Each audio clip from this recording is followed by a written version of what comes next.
What's ended up happening inside of the industry is that video professionals had gotten so far ahead when it came to producing content that the corporate world sort of wanted to keep it rudimentary. Their needs are different.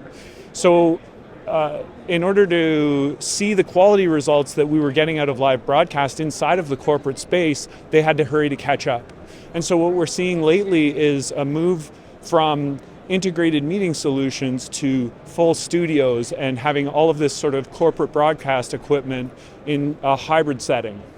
Ross does very well inside of the education space. We've made it a priority, but as corporate starts to get on board with the importance of video messaging in this day and age, producing content is producing content. So whether you're going to go and shoot it with a camera or if you're going to build a whole production studio, corporate wants to be able to cater their message and also their video production to have the look and feel that they want to attract an audience. And sometimes that's a television studio, and sometimes that's off with a high-end camera gear or a piece of cinema gear.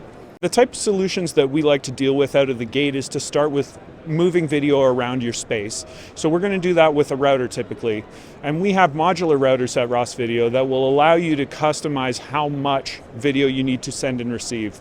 Receiving video is going to be things like record channels and television monitors and Zoom meetings, and sending video is going to be things like cameras and playback channels and computer screens that are going to be put into the system.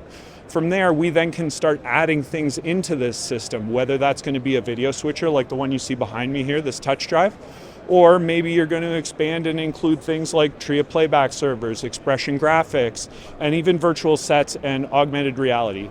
So inside of our entry-level product into virtual production is called Voyager Trackless. And Voyager Trackless allows you to take a camera in front of a green screen and insert that camera image into what I like to term a virtual dollhouse. You're creating a set inside of the Unreal Engine and putting our camera inside of it.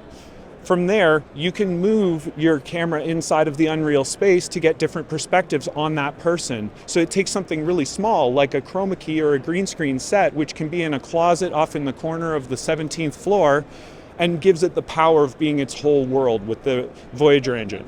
Most of the time, what I see when I enter a corporate environment is the first thing I'm introduced to is the people that are going to be operating the equipment. And at first it's very overwhelming because it's rare that a system is being installed that is just one piece of gear. They're introduced to an entire control room at one time because it's a capital expense. It all happens at once. In that situation, these people are overwhelmed and a little nervous about what they're going to see. And when we come in, it's pretty quick and easy to put their mind at ease because the functionality that we're trying to achieve is very achievable for even layman users. It's taking the time and finding the right people that are going to want to expand their product knowledge on their own. That's when the light bulb moment happens. That's when I get calls about people saying the successes that they've had. I also try to make myself available to answer questions so that when they want to take that next step, I'm there to tell them the step after that.